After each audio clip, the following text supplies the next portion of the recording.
It is only 35 days remaining before the country heads to the fresh presidential poll that has now been pushed from October 17th to October 26th this year.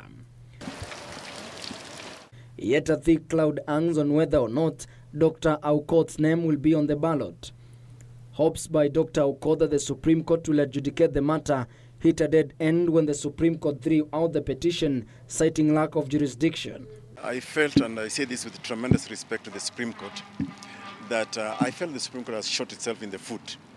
Because where you say that the process was not followed and therefore declared it afresh, it means everybody else who participated in the 8th August election as a candidate, presidential candidate, ought to have been in the Gazette notice. The judges instead calling on Dr. Aukot to seek interpretation from the High Court. We are only seeking a clarification. What did you mean by repeat under 143? Because if we allow Chebukati to go on with the gazettement as it is, the Supreme Court did not order a repeat of election under Article 138, 4 or 5. An advice the Thirdway Alliance party candidate says he will expeditiously seek from the High Court to ensure his rights are not violated. We accept his directions.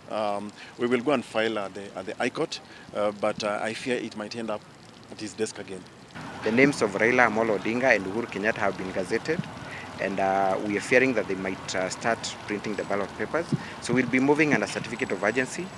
First of all, seeking that gazettement to be set aside pending the hearing and termination of our main petition.